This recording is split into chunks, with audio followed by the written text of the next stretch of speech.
సర్వ సృష్టికి కారణభూతుడును, సమస్తమును కలుగు చేసినటువంటి వాడును, ఏలుతున్నటువంటి ప్రభువును.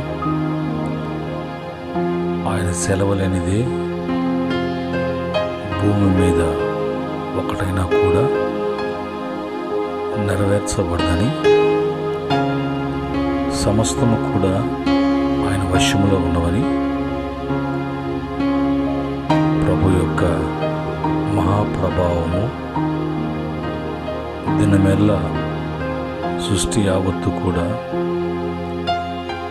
కనపరుస్తూ అలాగనే ఆరాధించబడుతున్నటువంటి దేవాది దేవునికి కృతజ్ఞతాస్తుతులు చెల్లిస్తూ ఉన్నాను. తిరిగి ప్రభు మరొక దినాన్ని అనుగ్రహించి మరొక దినములో ఆయన కృపను చూపించి ఆయన కృప వాక్య ధ్యానంలోకి అందరూ కూడా నడిపించబడి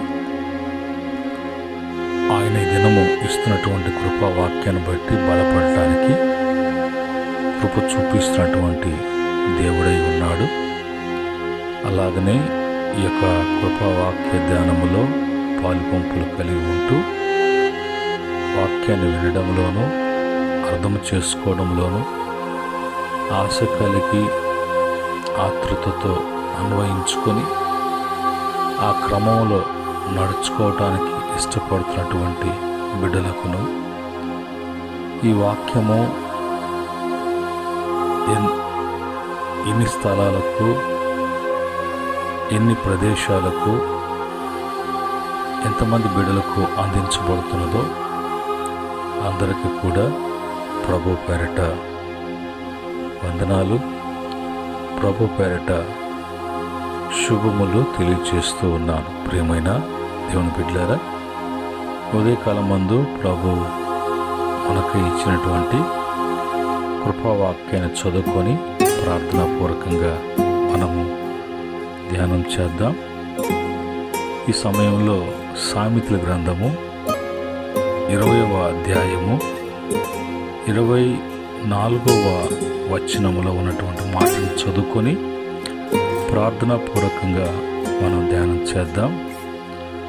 ఒక్కని నడతలు యెహోవా వశము, తనకు సంభవింపబోనది ఒకడెట్లు తెలుసుకోగలడు. ప్రార్థన. పరిశుద్ధుడా, నాయనా, మీ కృపావాక్యం మీద మేము ఆశ కలిగి ఉన్నాం. ఆశపడినటువంటి ప్రాణి తృప్తిపరిచే దేవుడవు.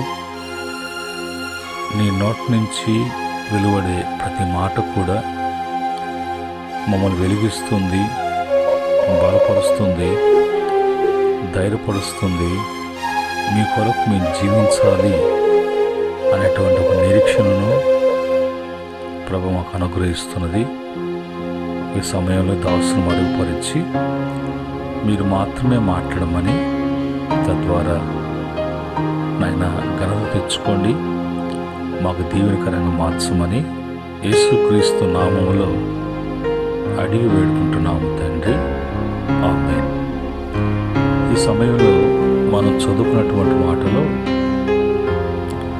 ఒకడు తీసుకుంటున్నటువంటి తీర్మానాలు, వాడు అనుకున్న విధముగా నడవటానికి, నడుచుకోవటానికి, నా జీవితము నా ఇష్టము, నీ ఎలాగైనా జీవిస్తాను అన్నట్టుగా ఒకవేళ ప్రయత్నించినా, అలాగ ప్రయత్నించే వాళ్ళు ఎక్కువ శాతం కనిపిస్తూ ఉంటారు. లేనప్పుడు ఆర్థిక పరిస్థితుల్లో, ఇబ్బందుల్లో, కరువు కాటకాలలో, కష్టాలు గుండా వెళ్తున్నప్పుడు వాళ్ళు అనేకమైనటువంటి తీర్మానాలు తీసుకుంటూ ఉంటారు. ప్రతినిత్యము దేవుణ్ణి వేడుకుంటూ ఉంటారు. దేవుని సహాయం కొరకై, దేవుని కార్యముల కొరకై ఎదురు చూస్తూ ఉంటారో ప్రభు సన్నిధిలో కనిపెట్టుకొని చూస్తూ ఉంటారు.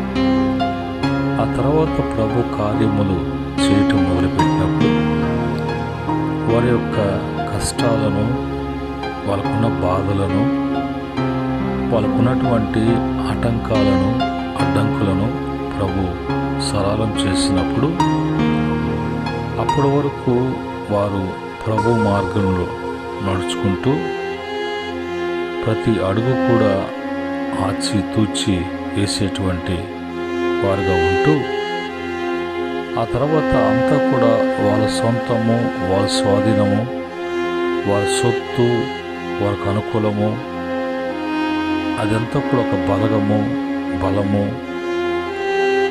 ఒక ధైర్యము అన్నట్టుగా అనిపించినప్పుడు వాళ్ళ యొక్క నడతలో మరి మారడము కానీ, తప్పటడుగులు వేయటము కానీ, మరి కుడికి ఎడమకి తిరిగి ఇంకా అత్యధికముగా వాళ్ళు హెచ్చించబడాలని కొన్ని ఆకర్షణలకు ఆకర్షించబడి వాటి వైపుకు పరుగులు తీసేటువంటి వారుగా కనిపించేటువంటి వారు చాలామంది ఉంటారు. అయితే వాళ్ళు ఎన్ని చేసినా, ఎన్ని విధాలుగా నడిచినా కానీ ఆ నడతలు నడిపించేవాడు అది దేవుడై ఉన్నాడు. ఒకవేళ నువ్వు పుట్టావు, పెరిగావు, దినచర్యలు లేచావు, నీ పనులు చేసుకుంటున్నావు, నీ జీవితం నువ్వు జీవిస్తున్నావు, అందును బట్టి మరి అంతా కూడా నేనే కష్టపడుతున్నాను, నేను చేస్తున్నాను, నా కష్టఫలము అనటానికి లేదు.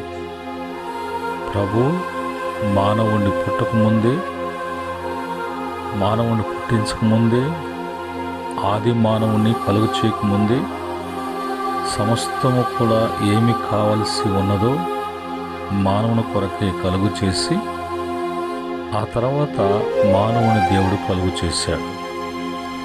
కనుక జగత్పునాది వేయబడకముందే యేసుక్రీస్తు వారిలో మనం ఏమై ఉన్నామని ఆయన జీవ గ్రంథములో మన గురించి రాయబడినటువంటివి ఉన్నాయి. ఆ ప్రకారంగానే మనం నడుచుకోవాలి.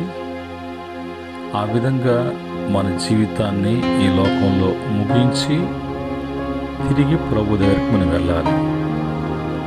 కనుక ఏది కూడా మనిషిని యొక్క వశములో లేదు, దేవుని యొక్క వశములో ఉన్నది. ఒకవేళ నా వశంలో ఉన్నది, నాకంతా తెలుసు అన్నటువంటి వాడెవరు కూడా లేడు. అలాగనుకొని తాను మోసగించుకొని మోసపోయి నష్టపరుచుకున్నటువంటి వారి శాతం ఎక్కువగా మరి కనిపిస్తూ ఉండడం అనేది మనం చూస్తూ ఉంటాం. కనుక దేవుని వశంలో ఉన్నప్పుడు దేవుని యొక్క సెలవు ప్రకారంగా సమస్తము కూడా జరగవలసి ఉన్నది కనుక తనకు సంభవింపబోవునది ఒకడు ఎట్లాగా తెలుసుకోగలడు? తెలుసుకోవాలంటే ఆయన తెలియచేయాలి. ఏమి జరగాలి, ఏమి జరగకూడదు అనేది ప్రభువు నిర్ణయించాలి. ఆయన వశంలో ఉన్నది. రేపు ఎలాగుంటుందో, ఈరోజు ఎలాగుంటుందో, గడిచిన కాలంలో ఎలాగుండాలని ఆయన నిర్ణయించాడో ఆయన వశం. కనుక మనము ఆయన వశంలో ఉన్నాం, కానీ మనము మన వశము ఆయనై ఉన్నట్టుగా మనం అనుకున్న విధముగా జరగాలని వ్యర్థమైనటువంటి ప్రయత్నాలు చేసి అనేక మంది విఫలమైనట్లుగా మనం చూస్తూ ఉంటాం. వ్యక్తిగత జీవితంలో కూడా అలాగ నష్టాలు కూడా కొని తెచ్చుకున్నటువంటి వారు కూడా ఉన్నారు. అందును బట్టి బైబిల్లో మనము వాక్యానుసారంగా చూసినప్పుడు ఇర్మీయా గ్రంథము 10వ అధ్యాయము 23వ వచనములో యెహోవా తమ మార్గము నేర్పరుచుకునుట నరుల వశములో లేదని, మనుషులు తమ ప్రవర్తన యందు సన్మార్గమున ప్రవర్తించుట వారి వశములో లేదని నేను ఎరుగుదును అని అంటాడు. అంటే ఏది కూడా ఆయన వశంలో ఉన్నది, ఆయన ప్రకారంగానే ఏదైనా కూడా మనకు ఏర్పాటు చేయాలి. ఒకవేళ మనకు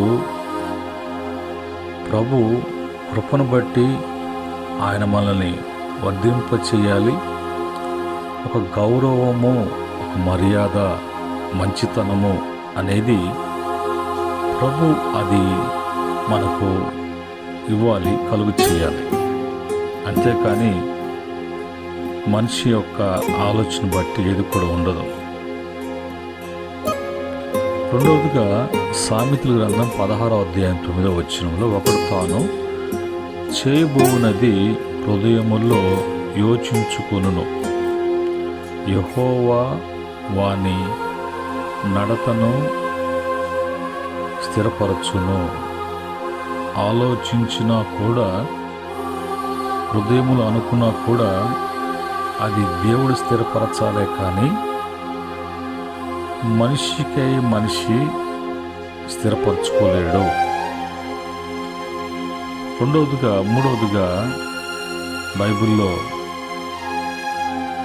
కీర్తన 25వ కీర్తన 12వ చరణంలో, యెహోవా యందు భయభక్తులు గలవాడెవడో వారు కోరుకునవలసిన మార్గమును ఆయన వానికి బోధించును.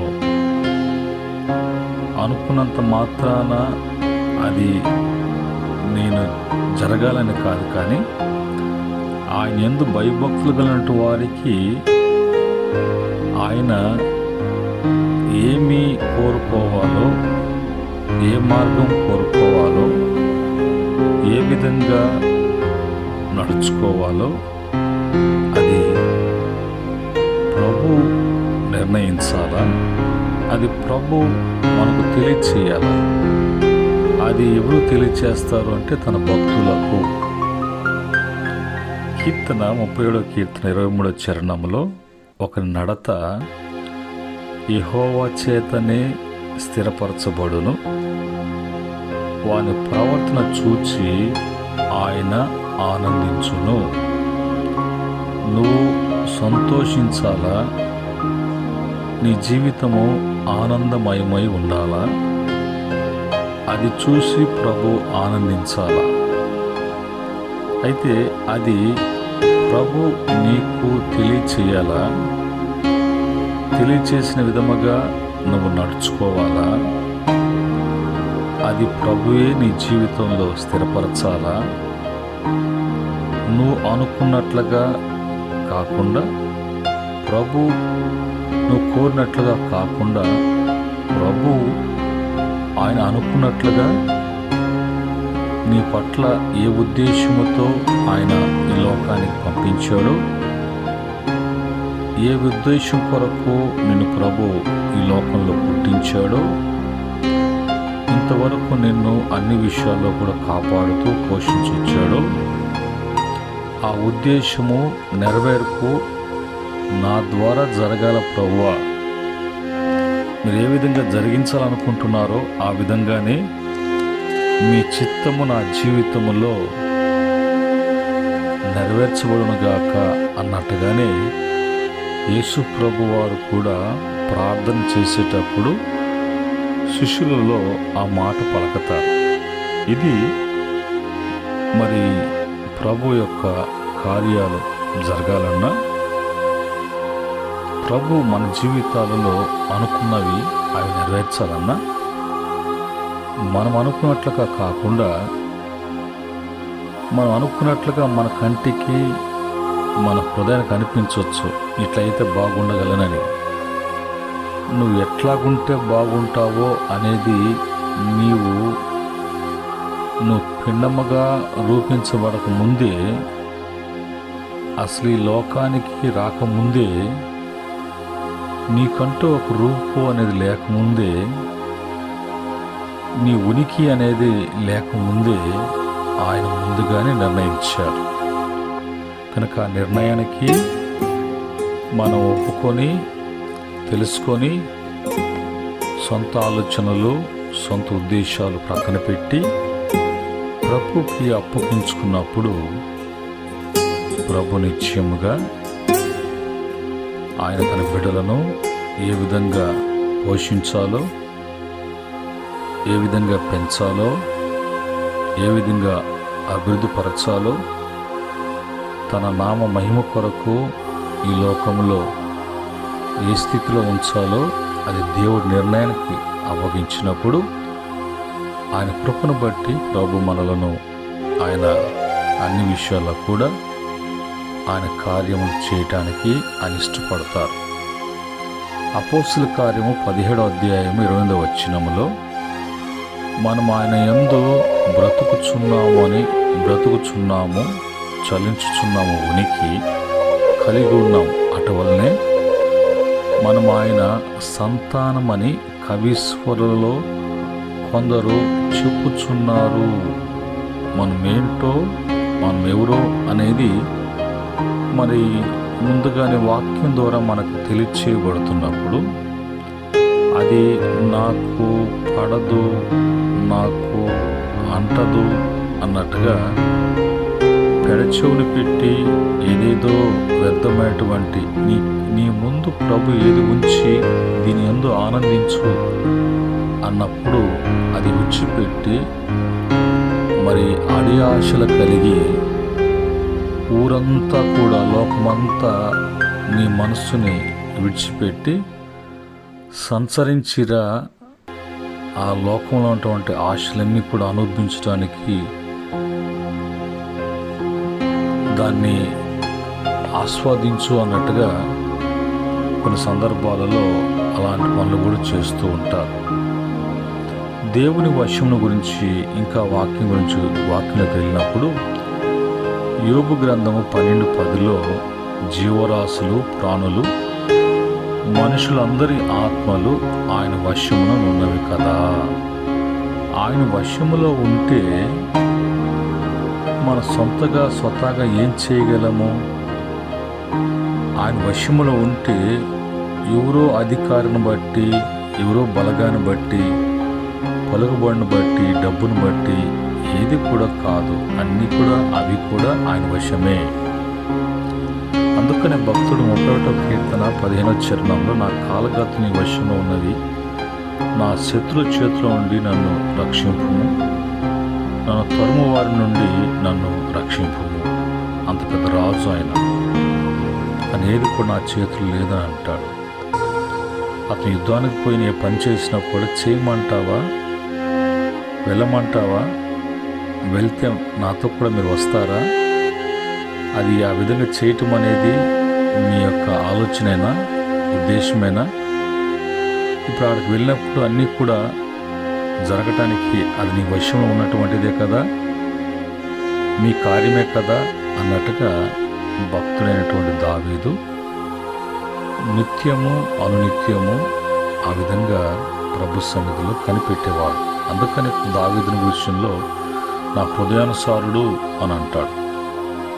అలాగే ముందుకు వెళ్ళినప్పుడు దేవుని యొక్క మరి వాక్యాన్ని బట్టి చూసినప్పుడు ఇంకా కొన్ని ఆధారాలు 68వ కీర్తన 20వ చరణంలో దేవుడు మా పక్షమున పూర్ణ రక్షణ కలుగుచి దేవుడై ఉన్నాడు, మరణము తప్పించుట ప్రభువైన యెహోవా వశము.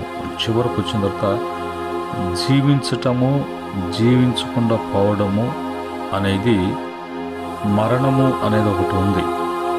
ఆ మరణము అనేది ప్రవేశపెడితే మరణించాలా, ఒకవేళ మరణాన్ని పక్కన పెట్టి జీవాన్ని ఇస్తే జీవించాలా?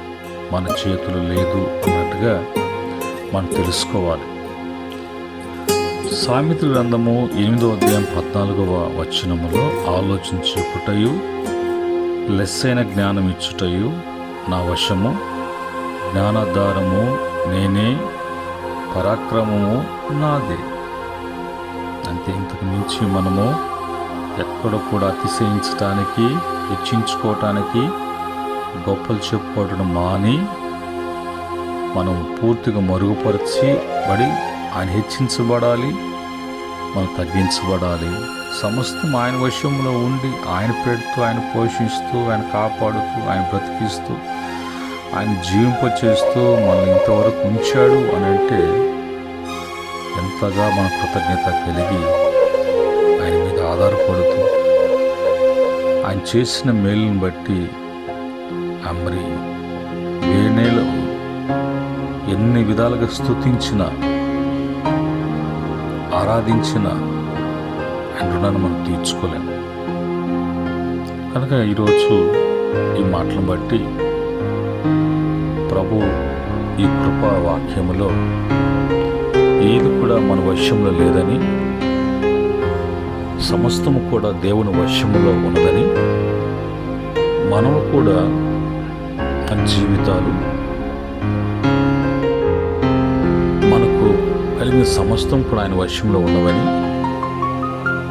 అది ఆయన మనకి ఇవ్వవలసినదే, ఆయన ఇచ్చి స్థిరపరచవలసిందే. కానీ ఎవరు కూడా వానికై వాడు స్థిరపరచబడలేడు, వానికై వాడు అభివృద్ధి కాలేడు, వాడికై వాడు గొప్పవాడు కాలేడు, ఎవరు కూడా తను తాను పోషించుకోలేడు.